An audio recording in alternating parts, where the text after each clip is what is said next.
Sir boss आम्ही आमच्या ठिकाणी तुमच्या ठिकाणी पण आम्ही जे त्याची सन्मानाचं बोलताना आम्ही महायुती म्हणतो. कारण लोकसभेला अतिशय आपण सगळे खांदा लावून सगळ्यांनी बरोबरीने काम केलेलं आहे, विधानसभेला केलेलं आहे. सगळे इलेक्शन चांगले पार पडले, हे पण इलेक्शन चांगलं पार पडलं. लोकांनी दिले पैसे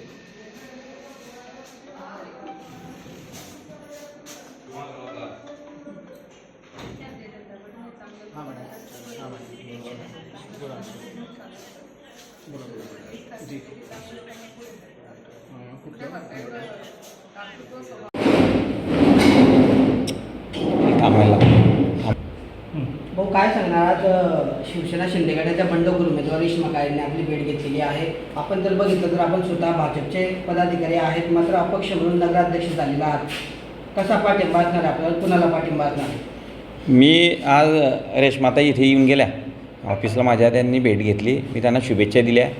पण शेवटी आता विधान परिषदेची निवडणुकीची रणधुमाळी आता सुरू झालेली आहे. मला असं वाटतं आता संकटमोचक आदरणीय गिरीश महाजन साहेब नाशिकमध्ये आहे. नाशिकमध्ये प्रचंड घडामोडी सुरू आहे.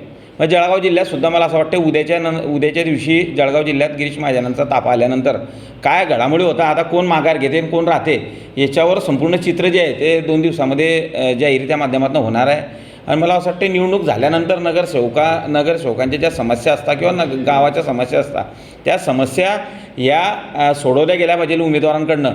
नाहीतर मग काय होते, उमेदवार आल्यानंतर लक्ष देत आणि त्याकडे न करता बुवा गाव नगरपालिका, शेवटी नगरसेवक हे मतदार आहे आणि गावाच्या समस्या ज्या आहेत त्या नगरसेवकांना त्या चांगल्या पद्धतीने माहिती असतात आणि त्या पद्धतीमध्ये एक चांगल्या प्रकारचा आता 1-2 दिवसामध्ये आपण घेऊ. सर्वच उमेदवार नंदू महाजन हेही आले होते, तेही भेटले.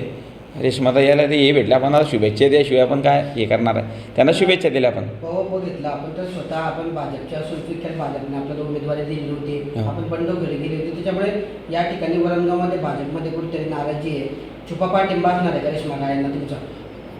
पाठिंबा वगैरे अजून बरे काही हे 2-3 दिवसात क्लिअर. मी माझे नेते जे आहे ते आदरणीय गिरीश भाऊ महाजन आहे. मला कोणी स्वीकारो ना स्वीकारो, आज गिरीश भाऊंना मी मानणारा नेता आहे, देवेंद्र फडणवीस साहेबांना मी मानणारा नेता आहे. आणि अपक्ष जे उमेदवारी मी लढवली 3 वेळेसही मला स्थानिक नेतृत्वानं संधी दिली नाही. सरपंच पदाच्या वेळेससुद्धा आई असताना आईला शब्द दिल्यावरसुद्धा त्यावेळेस मिळाला नाही. सेकंड टर्मला 2017ला मी नगरसेवक होतो, त्यावेळेसही माझी जनरल शीट निघाल्यानंतर OBC शीट निघाल्यानंतर तरी मला स्थानिक नेतृत्वाने तिथे संधी दिली नाही.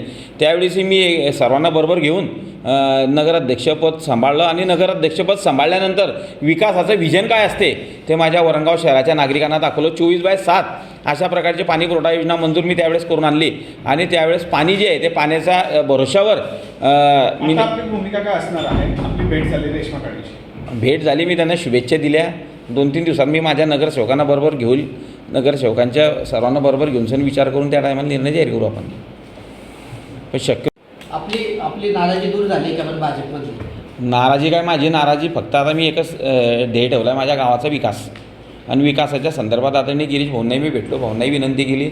आणि आता पाहू 20 तारखेनंतर निधी माझ्या नगरपालिकेला देताना जर दुजाभाव जर कधी झाला तर मी माझ्या आक्रमक स्वरूपामध्ये जे मी काम करतो त्या पद्धतीने माझ्या गावाला न्याय देण्यासाठी मला जी भूमिका त्या माध्यमातून करावी लागेल त्या टायमाला तिच्यामध्ये मी करायला तयार आहे. पण मला विश्वास आहे की आदरणीय गिरीश भाऊ महाजन आणि देवेंद्र भाऊंचाही माझा फोन झाला होता. देवेंद्र भाऊंनी मला अभिनंदन केलं होतं. भाऊंनी मला भाऊंनी सांगितलं होतं की काही काळजी करू नको, आपण विकासाच्या संदर्भात मदत करू आणि आपण बरोबर त्या माध्यमातून काम करू. विरोधात म्हणजे निधी मिळवण्यासाठी मी जीवाचा आटागिटा प्रयत्न करील आणि निधी कशा पद्धतीनं मला वरणगाव नगरपालिकेला आणता येईल आणि जनतेची कामं करता येईल त्यासाठी ती भूमिका मी त्या माध्यमातून करणार आहे. म्हणजे आपली नाराजी आहे? मग नाराजी तर जे आहे ते तुमच्या नजरेच्या समोर आहे. काय आदरणीय गिरीश भाऊच्या संदर्भात मग काही विशेष नाही आहे काही, पण काही जे ऐकता नाही आहे तर आता पाहू आता काय होतं येणाऱ्या काळात. मी भारतीय जनता पार्टीवर नाराजच नाही आहे. भारतीय जनता पार्टी शीर्ष नेते जे आहे आदरणीय मोदी साहेब आहे, देवेंद्र फडणवीस साहेब विशाल मन मोठे असणारे नेते आहे. नाराजी कोणावर आहे? नाराजी आता स्थानिक नेतृत्वानं जे कोण? सहकार्य करायला पाहिजे कोण थेट नाव घ्यायला का समजायला पाहिजे. आता समजेल ना थेट तुम्हाला, नाव घ्यायला अडचण का? समजेल ना. भाऊ पण आपण विकासासाठी दरवेळेस ते का फक्त माझं एकच ध्येय आहे, माझं विकासाचं विजन आहे. आता मी नाराजी वगैरे काय मी पहिले सांगितलं होतं की मी कोणाचेही पाय पडायला तयार आहे. माझ्या वरणगाव शहराच्या निधीसाठी मी सावकारे साहेब असतील, रक्षाताई खडसे असतील, त्यानंतर जे काही गुलाबराव पाटील साहेब असतील, गिरीश भाऊचा काही संबंधच नाही. मी गिरीश भाऊचा म्हणजे हृदयातला गिरीश भाऊ माझ्या हृदयातले नेते आहे. तर याशी जे आहे मी निधीसाठी कोणाच्याही पाया पडायला तयार आहे आणि तिथे त्या माध्यमातून जाईल.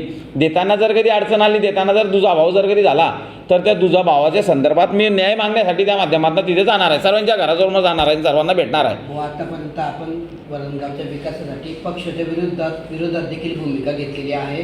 विधान परिषदेमध्ये देखील तसं काही होईल का? आता पाहून मी तुम्हाला 2-3 दिवसानंतर नगरसेवकाची चर्चा करून आम्ही विकासाच्या संदर्भात विकासाला सहकार्य करणारे आम्ही कार्यकर्ते आहोत.